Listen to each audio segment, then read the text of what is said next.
नमस्कार दोस्तों, स्वागत है आपका दिल्ली आईएएस सीतापुर के ऑनलाइन प्रोग्राम में।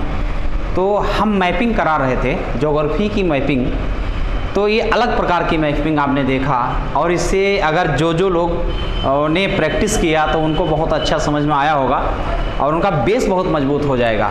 और ये सभी परीक्षाओं के लिए उपयोगी है, चाहे वनडे एग्ज़ाम किसी को देना हो या फिर सिविल सर्विसेज में देना हो।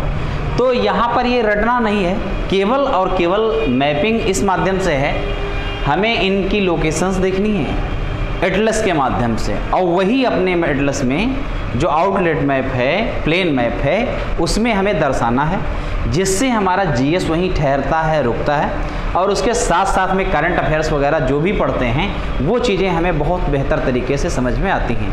आईआर वगैरह अगर जब पढ़ेंगे, जब देखेंगे, जब ये सारी लोकेशंस क्लियर होंगी, तब समझना बहुत आवश्यक और आसान भी हो जाएगा इससे।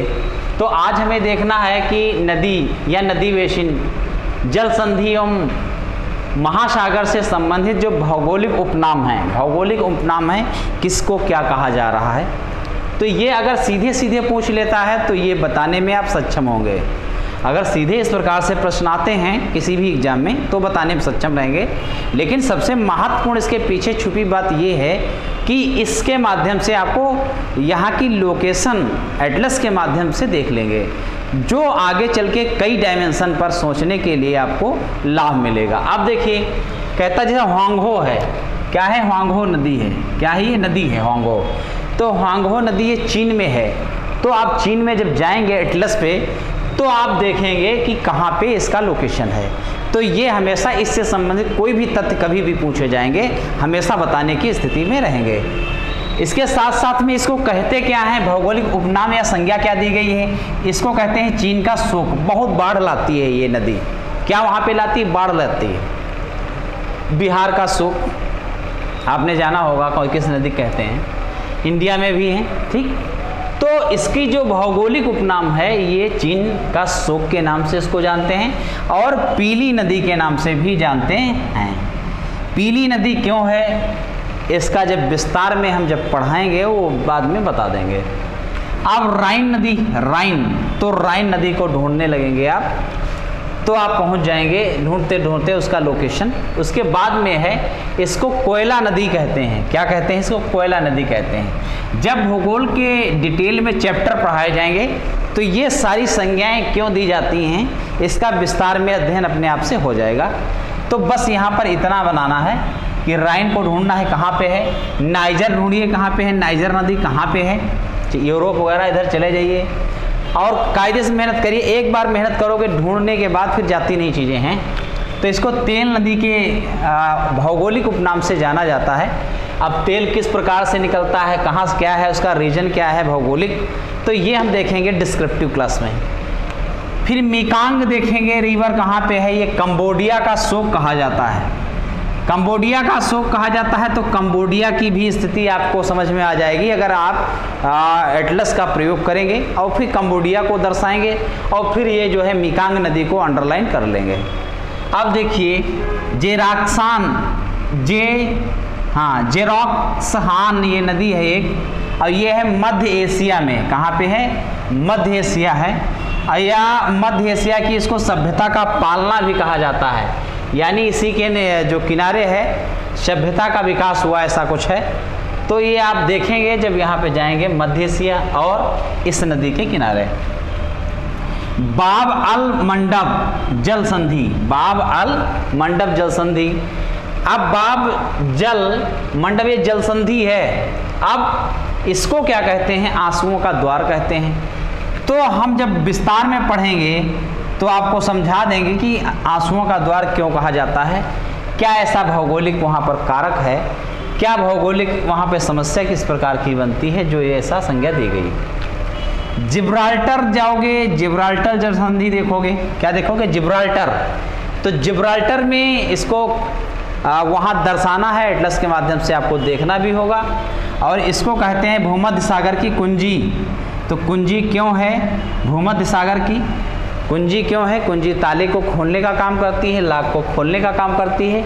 इसी तरह से आप जब विस्तार में जब क्लासें होंगी तब आपको बता देंगे कि भूमध्य सागर की कुंजी जिब्राल्टर होने से कितना आसान रास्ता बनती है, कितनी ज़्यादा दूरी को कम समय में कंप्लीट किया जा सकता है इसके बनने से।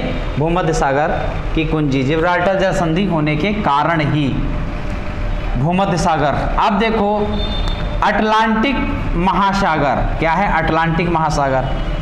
अटलांटिक महासागर तो जानते ही 4 महासागर हैं। सबसे बड़ा प्रशांत महासागर है, उसके दूसरा क्या है? अटलांटिक महासागर है, उसके बाद में क्या है? हिंद महासागर है, उसके बाद क्या है? आर्कटिक महासागर है। 5वें महासागर की बात करते हैं तो अंटार्कटिका आ जाता है, जहाँ पर निर्जन प्लेस, वहाँ पर बर्फ़ की चट्टानी है, चट्टान है।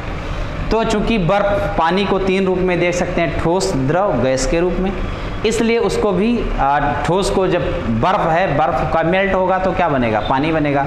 भाप, पानी से भी भाप बनता है, गैस बनता है। तो ये 3 रूप में हम देख सकते हैं, तो उसको भी हम महासागर के रूप में देखते हैं।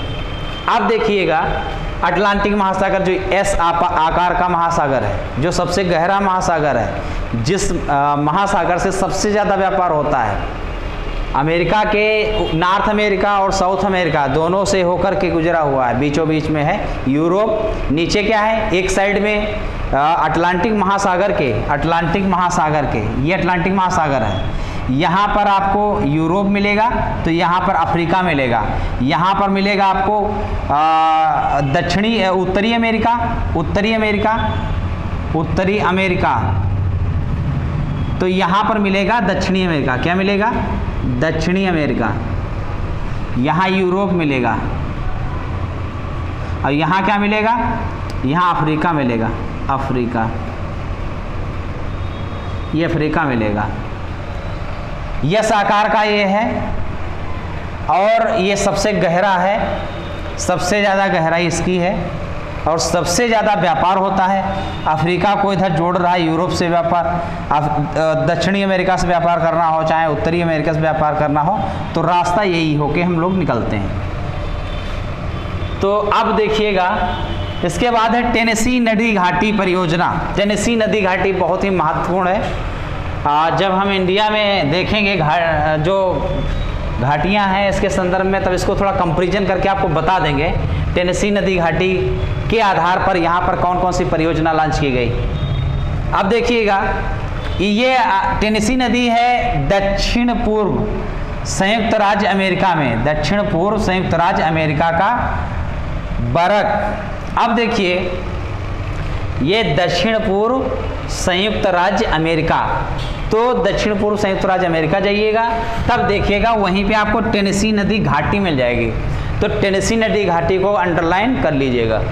अब देखिए डेन्यूब नदी, डेन्यूब नदी बहुत ही महत्वपूर्ण नदी है। इससे संबंधित बहुत सारे फैक्ट हैं जो परीक्षाओं में अलग अलग तरीके से अलग अलग परीक्षाओं में पूछे गए हैं। अगर आप इसको देख लेंगे एटलस में और बना लेंगे मैप में, तो आपको कई एंगल पर आपको क्वेश्चन के आंसर देने आसान होंगे।